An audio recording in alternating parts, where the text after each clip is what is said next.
last summer, there was a position opening that caught my eye. And that...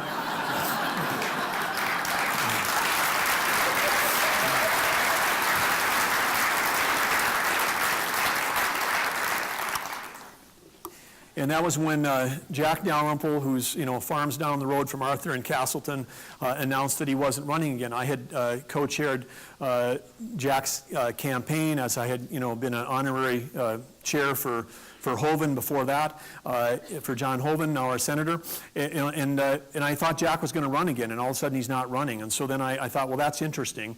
So then, you do what I do is I do research, and so I thought, a good place to start is to talk to people who've done the job. So I had a conversation with John Hoven, who's been elected governor 3 times, now our senator, and I said, John, tell me about this. And he basically said, hey, look, a campaign is a job interview with the voters of North Dakota. That's what the campaign is all about. You've got to go out there and basically interview for the job. And so then I thought, well, okay, well, that's what the campaign is. What's the position description? And I spent time, talking to, Ed Schaefer, talking to John Hoven, talking to Jack, talking to people that understand the role, looking at what's in the Constitution and Censure Code, and really trying to understand it. And this is what I summarized all that stuff, was that the North Dakota Governor's Law requires that you have an aspirational shared view for North Dakota. You have to attract and build a team. There's 142 boards you get to appoint, all the cabinet members. I mean, this is an operating job. This is not like being a congressman or a senator. This is you actually running something. There's, over 15,000 employees between the universities and the state itself. So then you got to create a winning culture, because you got a lot of people working for the government that may feel like they're overworked, underpaid, don't have the right systems to support them. And then you got to, right now we're in a spot where we really need a fiscally conservative reset, because we've been living off a growth where government has grown way faster than our economy the last 6 years, way faster, because we've been riding the oil boom, and what everybody tells you, we're headed for some budget cuts. And we have to make those budget cuts, and we have to keep, but it's not about doing less, it's about doing more with less. And that's what businesses have to do, and that's what I had to do in the software. In the software world, prices dropped every year. I mean, price is always going down. Who are you competing with? We're competing with free. We're competing with everybody in the world. I mean, so every year you had to figure out how are we going to do more with less. That's the model when you're competing in technology. And then you have to engage with stakeholders, legislators, the private sector. Private sector, very important. It's a huge chunk of our economy. It drives it. It's the entrepreneurs and risk takers that are creating the tax base that we need. And then you got to grow and lead with values. And then you have to have innovation around all of that. So it turns out that that's actually, was interesting to me, that was sort of the job that I feel like I've been doing for all these years. But then there was one other thing that I learned, and that was that if you're also the governor, then you're told that you have to be the cheerleader for the whole state.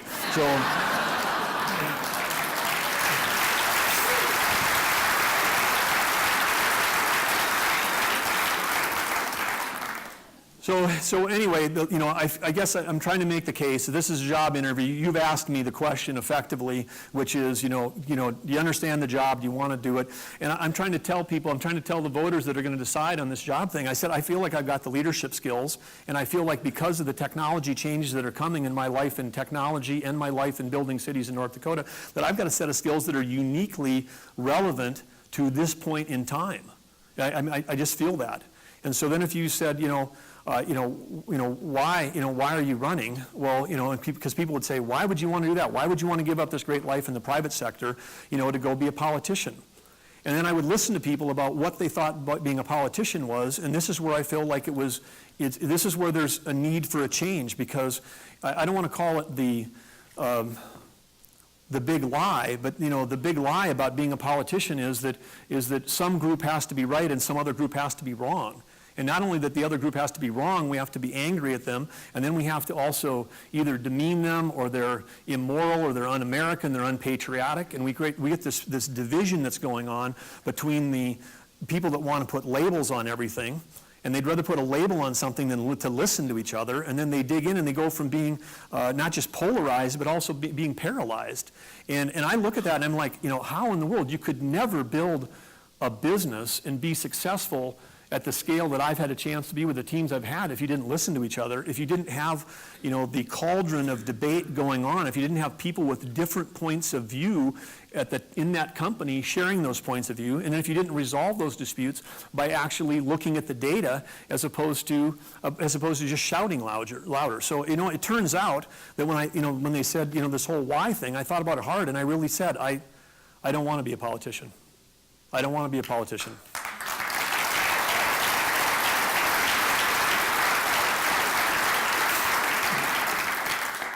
But I did decide that I want to be an elected leader, and that's why I'm announcing today that I'm running for governor.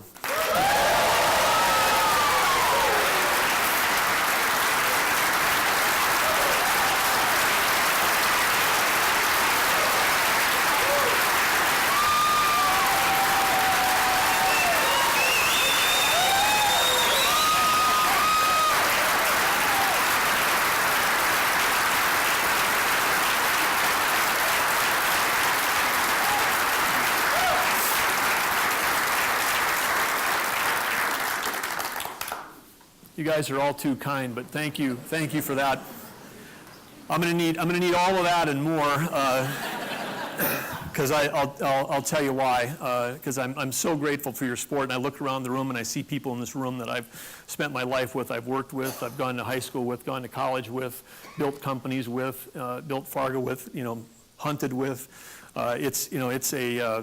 It's really gratifying that all of you are here today, and so thank you, so sincerely for that. I also want to thank my family. I've got 2 of my 3 kids here today. Jesse, who's home from college. Tom, who's still here in high school in Fargo.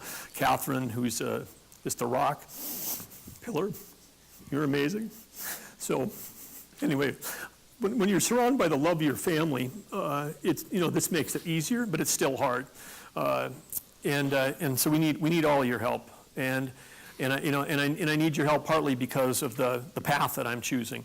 The path that I'm choosing is that I have, after taking a look at all the options, because I want to be an elected leader, I want to serve as governor, I know that I have the ability to change the trajectory of this state. And I will do that through the things we've talked about, building the teams, listening to stakeholders. I know that I can do that. But to do that, you have to get elected. And it turns out that the path I'm choosing is to run as a Republican, and I'm going to run at the convention. And people might...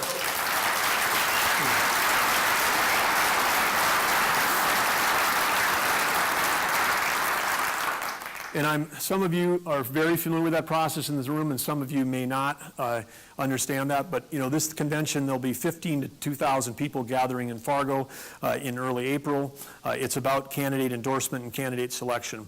And out of respect for the people that are in the party, that give their time, their talents, their treasures to come there to build that convention, deliver it, to debate that stuff, I'm going to go there. But I'm also, out of respect for the people that aren't there, I'm planning on continuing on past the convention, because if I'm unsuccessful in achieving it there, I'm going to go to the primary, and I'm doing this.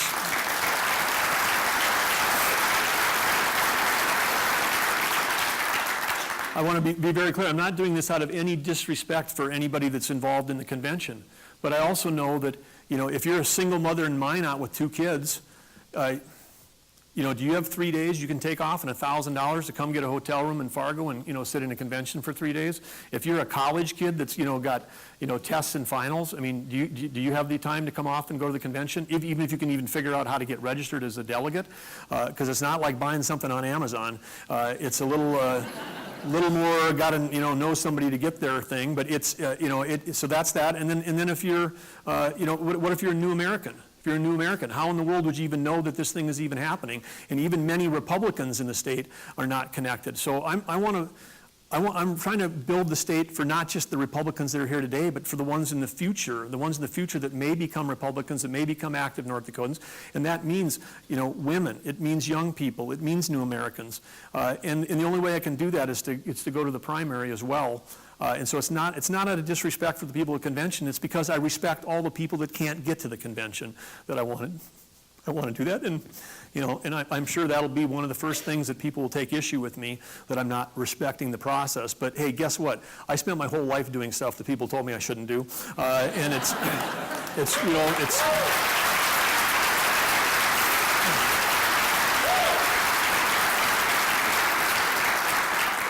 So it's what we're going to do, and it's going to be a positive message. It's going to be a message of gratitude, but it's also going to be a message that we need to change the way not only the way we deliver, but the way we discuss, the way we debate, and the way we come up with solutions. Because if we have an opportunity as a state. We're a small state. And we are in so much better shape than a California or an Illinois or so many other places.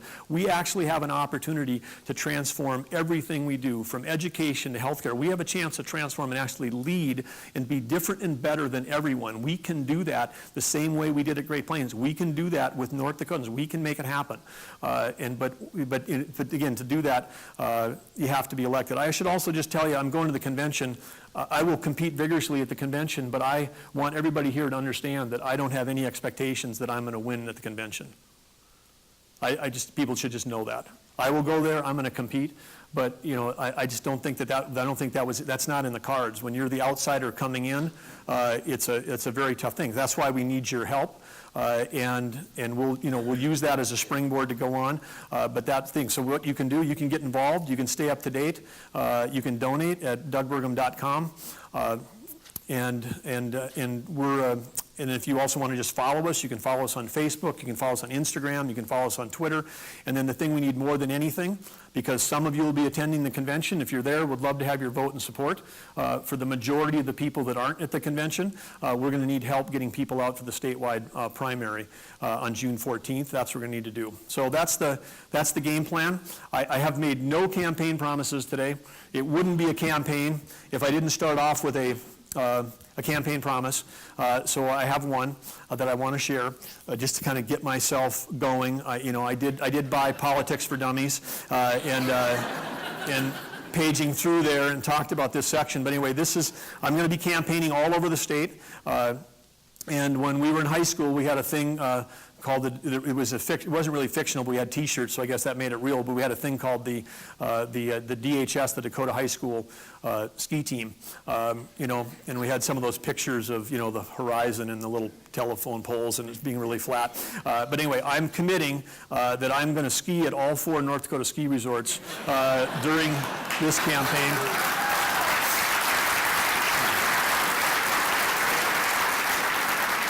Something I've always wanted to do. I'm looking forward to it. If some of you want to join me, we'll try to let you know when I'm headed out. Anyway, but again, from the bottom of my heart, I'm so grateful for your support. I'm so grateful for your taking your time to be here today. On your way out, talk to somebody from Team Burgum. We'll have some materials to connect you with on the way out, or get connected again through the website, dougburgum.com, or on Facebook. But everything you can do, everything you've been part of my life so far, I appreciate. Everything you can do over the next 6 months, I will be super grateful. So thank you for being here. Have a great day. Go North Dakota.